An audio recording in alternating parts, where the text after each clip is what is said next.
Hey guys, in this video we're going to hear what it sounds like when you don't change your bass strings for 5 years. For this video, I'm using my Squier vintage modified jazz bass, and I'll be throwing a set of GHS boomers on that guitar. So these strings haven't been replaced since I bought that bass.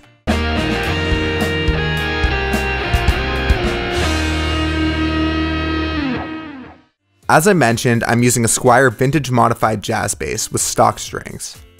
Taking a quick look over the strings, we can see there's quite a bit of discoloration going on at this point. The strings I'm using are the GHS bass boomers round wound strings, and they're a medium gauge 45 to 105 set. I'll link those in the video description so you can check them out if you like the sound of them. Just make sure you get the right gauge and scale length for your bass. Before we go ahead and change these, we'll hear what the original strings sound like. For this, I'm recording direct, then running that signal through the Avid 11 rack on the classic bass preset. This will allow me to get the exact same amp sound for every recording. First, here's the sound of the bass playing with fingers.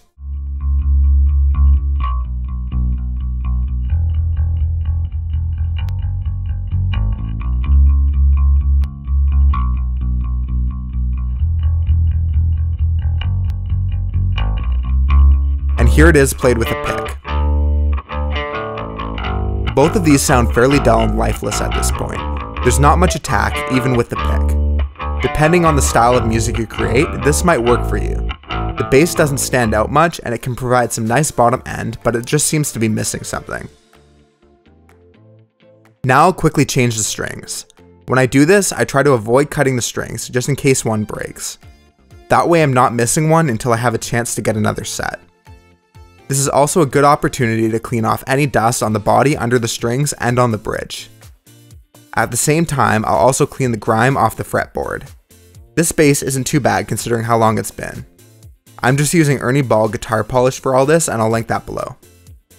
Then I just put the new strings through the bridge on the tuning pegs and tune to pitch. Now let's take a look at the sound difference we get with these new strings. Here's the bass being played with my fingers.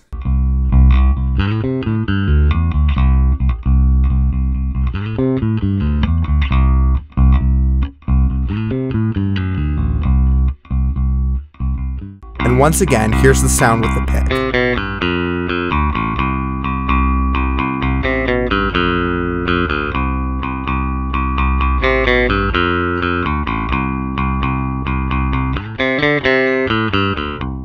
This is quite a bit brighter now with a lot more punch to it.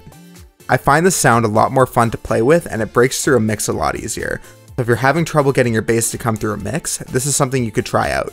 As for playability and tuning, it doesn't make as much of a difference on the bass as it does on an electric guitar. I'm not really bending the strings or anything like that, and the larger strings don't really bind and slip, so I don't have an issue with the strings going out of tune as they get older. Thanks for checking out this video on what happens when you don't change your bass strings for 5 years. If you found this video helpful, don't forget to give it a like and subscribe to the channel.